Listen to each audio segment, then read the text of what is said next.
नमस्कार, TV51च्या या बुलेटिनमध्ये आपलं स्वागत. आपल्या परिसरातील ताज्या बातम्या व चालू घडामोडींचे अपडेट्स आपल्या फोनवर मिळवण्यासाठी TV51च्या यूट्यूब चॅनलला सबस्क्राईब करा.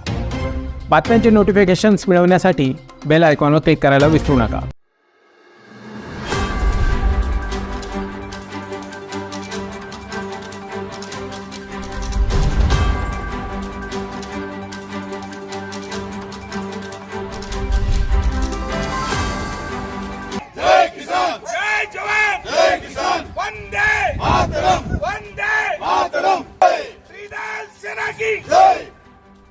BRS म्हणजेच भारत राष्ट्र समिती, शेतकरी संघटना यांच्यासह इतर समविचारी पक्षांनी महाराष्ट्रात परिवर्तन आघाडीची स्थापना केली असून आगामी विधानसभा निवडणुकीत महाराष्ट्रातील विधानसभेच्या संपूर्ण म्हणजेच 288 जागा लढवण्याचा निर्धार या परिवर्तन आघाडीने केला आहे. प्रत्येक मतदारसंघात ते आपले उमेदवार रिंगणात उतरवणार आहेत. त्यामुळे बलाढ्य, धनदांडगे व प्रस्थापितांना टक्कर देण्यासाठी परिवर्तन आघाडी सज्ज आहे. याचाच एक भाग म्हणून महाराष्ट्रात प्रतिष्ठेच्या समजल्या जाणाऱ्या मालेगाव बाह्य विधानसभा मतदारसंघातून परिवर्तन आघाडी व त्रिदल सैनिक संघातर्फे कारगिल योद्धा माजी सैनिक प्रवीण आनंद ठोके यांना मालेगाव बाह्यमधून उमेदवारी जाहीर करण्यात आली आहे. त्या अनुषंगाने आज मालेगावात त्रिदल सैनिक संघटनेतर्फे आढावा बैठक घेण्यात आली. त्यानंतर पत्रकार परिषदेत बोलताना संघाचे संस्थापक अध्यक्ष संदीप लगड म्हणाले की मतदारसंघातील प्रत्येक नागरिक तसेच आजी माजी सैनिकांचे प्रश्न मांडण्यासाठी विधानसभेत आयुष्यभर देशाची सेवा करणारा एक माजी सैनिक आमदार म्हणून गेल्यास भ्रष्टाचार कमी झाल्यामुळे मतदारसंघाचा कायापालट होऊन प्रत्येक नागरिकाला त्याचे हक्क मिळण्यास मदत होईल. आणि त्याप्रमाणेच अगदी तळागाळातल्या सामान्य माणसापासून शेतकरी, युवा वर्ग व महिलांसाठी काम करणाऱ्या BRS प्रणित या परिवर्तन आघाडीकडून प्रवीण आनंद ठोके हे उमेदवार असणार आहेत. त्यामुळे ते मालेगाव बाह्यमधून मोठ्या फरकाने निवडून येतील. कारण मालेगाव बाह्यमधील जनतेचा कौल आम्हाला माहीत आहे. जनतेला बदल हवा आहे. त्यामुळे यावेळी परिवर्तन होणार हे निश्चित आहे. स्वच्छ चारित्र्याचा, लोकांच्या मदतीसाठी झटणारा आणि त्यांच्या मदतीसाठी स्वतःच्या स्वार्थाचीही पर्वा न करणारा एक कारगिल योद्धा आमदार म्हणून मिळाल्यास जनता खुश तर होईलच. त्यामुळे या मतदारसंघातून ठोकेच निवडून येतील असे ते ठामपणे म्हणाले. मालेगाव बाह्य मतदारसंघातील आजी माजी सैनिक यांच्यासह विविध संघटनाही या निवडणुकीत ठोकेंच्या प्रचारासाठी उतरणार आहेत. त्यामुळे प्रत्येकजण प्रवीण ठोके यांना निवडून आणण्यासाठी जीवाचे रान करणार आहे. तसेच गोरगरीब जनतेला न्याय मिळवून देण्यासाठी माजी सैनिक उमेदवारच योग्य आहे असे जनता म्हणत आहे. या आढावा बैठकीत संदीप लगड, प्रवीण ठोके, आबासाहेब गरुड, भारती लगड यांच्यासह पंकज शिंदे, सुरेश शेवाळे, अविनाश आहिरे, शिवाजी वाघ, विश्वास पगारे, सतीलाल अहिरराव, बाजीराव शिंदे, आप्पासाहेब खवळे, मोठाभाऊ आहिरे, दीपक शिंदे, आकाश आहिरराव, तुषार ठोके, सरिता ठोके, सुनीता वाघ, वंदना पगारे, शालिनी आहिरराव, प्रियंका राजपूत यांच्यासह मोठ्या प्रमाणात नागरिकही उपस्थित होते. जे त्रिदल महाराष्ट्र राज्यातील सैनिक परिवाराच्या व सामान्य गोरगरीब जनतेच्या अडीअडचणी सोडवण्यासाठी महाराष्ट्र राज्यामध्ये त्रिदल सैनिक सेवा संघाच्या माध्यमातून विधानसभेमध्ये सैनिक परिवार व सामान्य गोरगरीब जनतेचे प्रश्न लक्षवेधी करण्यासाठी विधानसभा निवडणूक लढवण्याचा एक मोठा निर्णय त्रिदल सैनिक सेवा संघाच्या व महाराष्ट्र राज्यातील सर्व सैनिक परिवाराच्या वतीने घेण्यात आलेला आहे. आता विषय असा आहे की आता आम्ही जर महाराष्ट्रामध्ये 288 जागा लढू शकत नाहीये, पण खरंच अंतःकरणापासून मी सांगू इच्छितो की आपल्याला सैनिक परिवाराच्या अडचणी सोडवायचे असतील आणि खरंच अंतःकरणापासून विधानसभेमध्ये सैनिकांचा जर आमदार आपल्याला घालवायचा असेल तर आपण कमीत कमी महाराष्ट्रामध्ये 2 ते 4 जागा आपण लढवलेला पाहिजे. आणि त्याच माध्यमातून जेवढं सैनिक पक्ष असतील किंवा सैनिकांचे पक्ष असतील किंवा अनेक दुसरे राजकीय पक्ष असतील, मी त्यांना सांगू इच्छितो ज्या पद्धतीने ज्या ठिकाणी त्रिदल उमेदवार देईल त्या ठिकाणी आपण उमेदवार देऊ नये ही माझी हात जोडून विनंती आहे. आणि सांगायचं तात्पर्य असं आहे की आपण जर सैनिक संघ पक्ष असेल किंवा दुसरा पक्ष असेल, आपण जर अशा चुकीच्या पद्धतीने उमेदवार देत राहिलो तर आपल्याला आपलं कधीच जे आपल्याला आमदार बनवायची इच्छा आहे ते कधी पूर्ण होऊ शकत नाहीये. पण मी सर्व महाराष्ट्रातील सैनिक परिवाराला सांगू इच्छितो, मालेगाव असेल त्याच पद्धतीने चाळीसगाव आहे, चिखली आहे आणि अजून 1-2 जाग्यावर त्रिदल सैनिक सेवा संघाच्या माध्यमातून आपण आमदारकी लढवणार आहे. आणि आताच आपण मालेगावचे आपले त्रिदल सैनिक सेवा संघाचे नाशिक विभाग प्रमुख आदरणीय परविनजी राजपूत ठोके साहेब यांची उमेदवारी जाहीर करण्यात आलेली आहे. आणि त्याच पद्धतीने चाळीसगाव मधून आपले आबासाहेब गरुड साहेब यांची उमेदवारी जाहीर करण्यात आलेली आहे.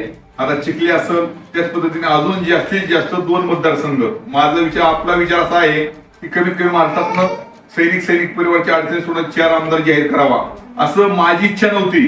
महाराष्ट्रातील प्रत्येक जिल्ह्यातनं सैनिक परिवाराचे फोन आले आणि मी त्यांना विचारलं काय केलं पाहिजे. तर त्यांनी सांगितलं की मी ज्येष्ठ मार्गदर्शक गुरुवारी साहेबांचं मार्गदर्शन घेतलं, त्यांनी ही नावं सुचवलेली आहेत आणि मी त्रिदलचा एक सेवक आहे. त्यांनी जी नावं सुचवली ते मी जाहीर केलं आणि खरंच त्या ठिकाणी जे नावं जाहीर केली त्यांचं मनापासून आभार मानतो. जे मार्गदर्शक गुरुवारी साहेबांनी जे मार्गदर्शन केलं तेच मार्गदर्शन मी या ठिकाणी आपलं काम केलं. आणि खरंच तिथून पुढे महाराष्ट्रातील सैनिक आणि सैनिक परिवाराला हात जोडून विनंती करतो की आपण आपल्या सैनिकाची रोज सैनिक उभा करू नका. त्रिदलने 2 जागा जाहीर केलेल्या आहेत, मालेगाव आणि चाळीसगाव. त्याच पद्धतीने चिखली असेल अजून एक जागा आम्ही जाहीर करणार आहे. थांबतो. जय हिंद, जय महाराष्ट्र, जय त्रिदल. माझा मेन एम जो आहे तो मालेगाव बाह्य विधानसभेत उमेदवारी करायचा आहे. आणि आजपर्यंत गेल्या 5 वर्षापासून मी माझी सैनिक परिवार असो, गोरगरीब जनता असो, शेतकरी असो, सर्वांसाठी मी काही ना काही फुल ना फुलाची पाकळी काम करत असतो. आणि आजपर्यंत गोरगरीब जनतेने सर्व प्रकारच्या लोकप्रतिनिधींना निवडून दिलेलं आहे आणि त्यांनी कामं कशा प्रकारे केले हे आपल्या सर्वांना माहीत आहे. परंतु मी एक सैनिक होण्याच्या नाते यावेळेस मालेगाव बाह्य विधानसभा मतदारसंघामध्ये उमेदवारी करत आहे. तर जी प्रस्थापित घराणेशाही आहे त्या घराणेशाहीला कुठंतरी आपल्याला ब्रेक लावायचा आहे. आणि जी गोरगरीब जनता आणि सर्वसामान्य जनता आहे, शेतकरी राजा आहे, यांच्यावर जो अन्याय अत्याचार होत आहे तो कुठंतरी मला थांबवायचा आहे. बरं, आता मालेगाव बाह्य विधानसभा हा प्रतिष्ठेचा बनलाय, म्हणजे इथे तुम्हाला प्रस्थापित लोक तुमच्या विरोधात उभे आहेत. त्यांना तोडण्यासाठी तुमच्याकडे काय स्पेशल विजन आहे का काही? बघा, पहिली गोष्ट तर असं आहे की मी कोणाला विरोधक समजत नाही आणि कोणी मला विरोधक पण समजू नये. कारण मी एक सैनिक आहे आणि सैनिकचा आपलाच माणूस विरोधक असू शकत नाही. तर फक्त यांच्या कोणाच्याही विरुद्ध जर उमेदवारी जर मी करत आहे तर त्याच्यात मला पाठिंबा असा आहे की जे गोरगरीब जनतेला मी काम केलंय, मालेगाव असेल, नाशिक जिल्हा असेल, त्याच्यात सर्वसामान्य जनतेचा मला खूप भरघोस असा पाठिंबा आहे. जरी माझी आर्थिक बाजू कमजोर आहे परंतु नक्कीच सर्वसामान्य जनता मला म्हणते की साहेब आपल्याला आर्थिक बाजूची काही गरज नाही, तुम्ही फक्त उमेदवारी करा, आम्ही आपल्या पाठीशी आहोत. त्यामुळे 100% यावेळेस मालेगाव बाह्य विधानसभा मतदारसंघामध्ये एक सैनिक म्हणून मी नक्कीच निवडून येणार अशी मला अपेक्षा आहे. मालेगाव बाह्य मतदारसंघात अनेक प्रश्न आहेत, जसं पाणी प्रश्न झाला, बेरोजगारी झाला, किंवा आता सध्या जे रिसेंट चालू आहे कुत्ता गोळीसारखं प्रकार, ज्याच्यात तरुणाई त्या आहारी जाते, याच्यासाठी स्पेशल तुम्ही काय करणार आहात? बघा, आता तर जे मालेगाव किंवा पूर्ण महाराष्ट्रामध्ये चालेल, जे तरुणाई जी आहे, तरुणाई एका वेगळ्या दिशेने चालत आहे, त्यांच्यासाठी आपण असं पण जे नवीन विद्यार्थी आहेत, गोरगरीब विद्यार्थी आहेत, त्यांच्यासाठी मार्गदर्शनाचा मी गेल्या 4 वर्षापासून कार्य करत आहे. त्यांना शैक्षणिक असो किंवा मग हे जे चुकीचे मार्ग आहेत, ज्या चुकीच्या व्यसनाला लागतात, त्याचं मी मार्गदर्शन ऑलरेडी 4 वर्षापासून करतच आहे. आणि राहिला पाणी प्रश्न, रोडचा प्रश्न, जे सर्वसामान्य जे आजपर्यंत लोकप्रतिनिधी जे आहेत त्यांनी जनतेला ज्या गोळ्या दिल्या आहेत त्या गोळ्या तर मी देणार नाही, कारण मी एक सैनिक माणूस आहे. ते सर्व जो पण प्रतिनिधी उभा राहतो तो तेच म्हणतो मी रस्ते बनवल, मी पाणी देईल, मी राशनचा प्रश्न सोडवल, परंतु प्रत्यक्षात आजपर्यंत तसं काही कोणी केलेलं नाही. परंतु नक्कीच जर गोरगरीब जनतेने, शेतकरी राजाने मला जर निवडून दिलं तर मी नक्कीच या सर्व गोष्टींचा पाठपुरावा करेल आणि सर्वसामान्य जनतेला न्याय मिळवून देण्याचा प्रयत्न करेल. जाता जाता एक शेवटचा प्रश्न, या तालुक्यातील म्हणजे मालेगाव बाह्य विधानसभा मतदारसंघातील जनतेला तुम्ही काय आवाहन करा? मालेगाव तालुक्याच्या मायबाप गोरगरीब जनतेला माझं विनंती आहे, आजपर्यंत आपण ज्यांना ज्यांना निवडून दिलेलं आहे त्यांनी आपल्यासाठी काय कामं केले आहेत हे आपल्या सर्वांना पण माहिती आहे. परंतु मी एक सैनिक होण्याच्या नाते आपल्याला सांगू इच्छितो, विनंती करू इच्छितो, जशी मी देशाची 22 वर्ष सेवा केली निस्वार्थपणे, त्याचप्रमाणे आपण मालेगाव तालुक्याच्या सर्व मायबाप जनतेने मला आपली सेवा करण्याचा मोका द्यावा आणि त्या सेवा करण्याचा जर मला आपण मोका दिला तर त्याच्यात मी नक्कीच आपल्या आशा अपेक्षांना खरा उतरेल.